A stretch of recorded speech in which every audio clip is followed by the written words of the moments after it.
फ़लस्तीन जो इस वक्त आखिरी सांस ले रहा है, बग़ैर खाना और पानी के तड़प तड़प के मर रहा है, जिस पर रोज़ बम बरसाया जा रहा है। फ़लस्तीन हेल्थ मिनिस्ट्री के मुताबिक अब तक 70,000 से ज़ायद मौतें हो चुकी हैं और ये मौतें होती जा रही हैं।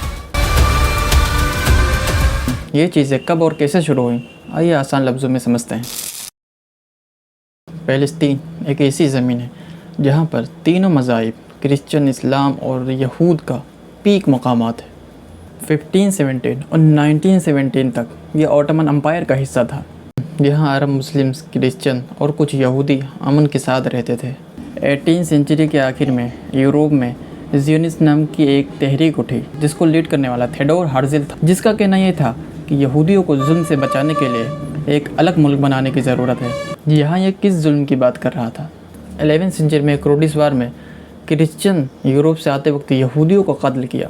इंग्लैंड, फ्रांस और जर्मनी में यहूदियों पर हमले हुए। उसी के बाद रशिया ने भी यहूदियों को मार काट कर भगा दिया। और 18वीं सेंचुरी के लास्ट में फ्रांस ने भी वही काम किया, जिसके बाद थेडोर हर्ज़ल ने ज़ियोनिस्ट मूवमेंट शुरू किया, जिसका निशाना बना फ़लस्तीन, क्योंकि ये यहूदियों के लिए भी एक मुक़द्दस ज़मीन थी। उस वक्त 19% अरब, मुस्लिम्स और क्रिश्चियन थे और 10% यहूद थे। उस वक्त यहूदियों के लिए फ़लस्तीन में एक अलग मुल्क बनाना इम्पॉसिबल था। फिर 1917 में वर्ल्ड वार 1 शुरू हुआ, जिसका नतीजा ये निकला कि फ़लस्तीन ऑटोमन एम्पायर के हाथ से निकलकर ब्रिटेन के हाथ में चली गई। ब्रिटेन ने फ़लस्तीन को आज़ाद करने का वादा किया था, लेकिन ब्रिटेन ने बिल्फोर डिक्लेरेशन जारी किया, जिसमें यह लिखा था कि यहूदियों के लिए एक होम नेशन बनाया जाएगा। इस चीज़ से फ़लस्तीनियन बहुत नाराज़ हुए और जमकर प्रोटेस्ट किया,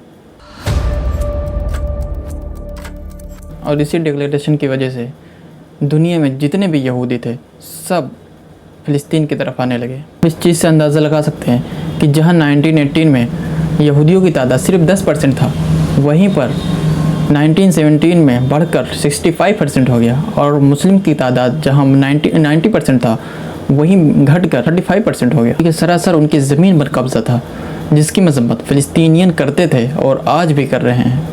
फिर 1917 में यूनाइटेड नेशन ने फ़लस्तीन को 2 हिस्सों में बांट दिया, और यही सबसे बड़ी नाइंसाफ़ी थी। लेकिन इसके बावजूद यहूदियों को 55% ज़मीन थी और फ़लस्तीनियों को सिर्फ 45%। इसके बाद जेरूसलम को इंटरनेशनल सिटी बनाने का प्लान बनाया गया, जिसको फ़लस्तीनियों ने रिजेक्ट कर दिया, क्योंकि ये उनकी ज़मीन थी, और यहूदियों ने एक्सेप्ट किया, क्योंकि पहली बार उनको एक मुल्क बनाने का मौका मिला था।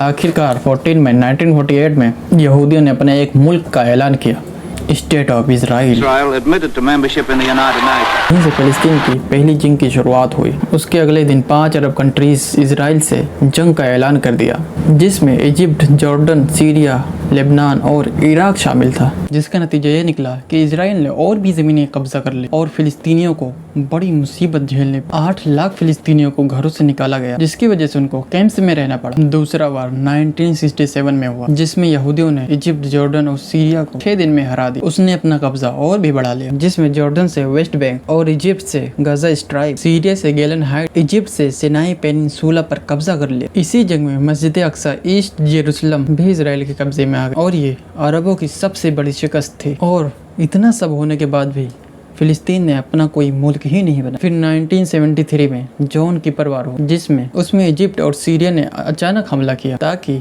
खोई हुई ज़मीन वापस मिल जाए। और शुरू में तो ऐसा हुआ भी, लेकिन बाद में शिकस्त हुई, जिसके बाद 1979 में इजराइल और इजिप्ट के दरमियान एक कैंप डेविड एग्रीमेंट हुआ, जिसमें इजिप्ट की खोई हुई ज़मीन सिनाई पेनिनसुला को वापस कर दिया गया। यहीं से इजिप्ट इस जंग से बाहर हो गया। फिर 1987 में फ़लस्तीन ने फर्स्ट बगावत की, जिसको फर्स्ट इंतिफादा कहा जाता है।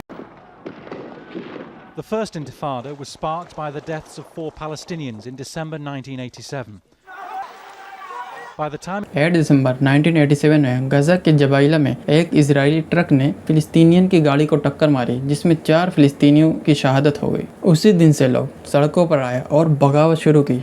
उनके पास कोई हथियार नहीं था, लेकिन उन्होंने स्टोन थ्रोइंग करना शुरू की। मास प्रोटेस्ट और डेमोन्स्ट्रेशन हुए, जिसके जवाब में डर्टी इजराइल ने जितने भी लोग वहां पर प्रोटेस्ट में थे सभी को गोली मरवा दी। हाँ, जिस तरह जलियांवाला बाग में गोली मारी गई थी। और उनमें से जितने भी बचे उनको कैद कर लिया गया और घरों को भी गिरा दिया गया। और इस गोलीबारी में 1200 से ज्यादा फिलिस्तीनी शहीद हो गए, लाखों जख्मी हुए और कैदी बनाए गए, जिसकी वजह से पूरी दुनिया में ये खबर फैल गई। जिसके बाद ओस्लो अकॉर्ड साइन हुआ, जिसमें यह डिसाइड हुआ कि फिलिस्तीनियों को वेस्ट बैंक और गाजा में कंट्रोल मिलेगा। सेकंड इंतिफादा 28 सितंबर 2000 में, जब इजराइल का अपोजिट लीडर 1000 फोर्सेस के साथ मस्जिद अक्सा गया, जिसकी वजह से फिलिस्तीनियों को खबर मिल गई कि मस्जिद अक्सा पर कब्जा करने की तैयारी चल रही। फिर से प्रोटेस्ट हुए और फिर से फायरिंग हुई और फिर कैदी बनाए गए और फिर से उनके मकानों पर कब्जे किए गए और फिर से 4300 फिलिस्तीनियों को शहीद कर दिया गया और लाखों घायल हुए और कैदी बनाए गए। 2004 में फिलिस्तीनी लीडर यासिर अराफात को शहीद कर दिया गया। फिर 2005 में मोहम्मद अब्बास के आने से सिचुएशन थोड़ा कंट्रोल में आई। 2006 में हमास में इस्लामिक रेजिस्टेंस मूवमेंट ने इलेक्शन जीत लिया, जिसके साथ हमास और इजराइल में छोटी बड़ी जंगें बढ़ गई। और वो छोटी बड़ी जंगें 2008 में, 2012 में हुई और 2014 और 2021 में हुई, जिसके बाद अब तक की सबसे बड़ी जंग और सबसे बड़ा जुल्म और कत्ल शुरू हुआ 7 अक्टूबर 2023 में। और ये मुसलमानों की अब तक की सबसे बड़ी नाकामी, जिसमें रोज 28 से ज्यादा बच्चे मारे जा रहे हैं।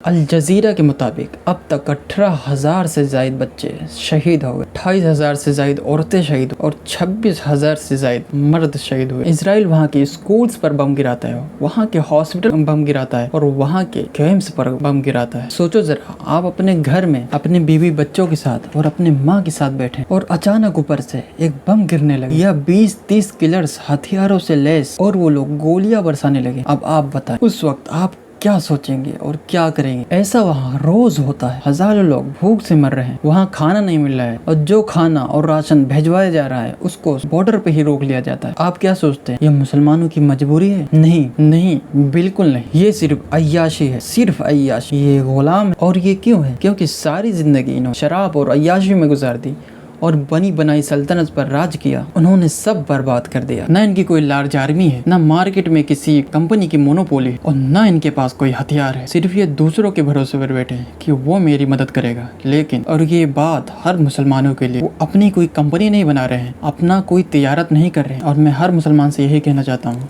कि अपना एक ब्रांड बनाओ, अपनी एक कंपनी बनाओ और उस कंपनी को हर एक मुसलमान सपोर्ट करे और उसकी मार्केट में मोनोपोली ज़रूर होनी चाहिए और इजरायली प्रोडक्ट को जमकर बाइकाट करो।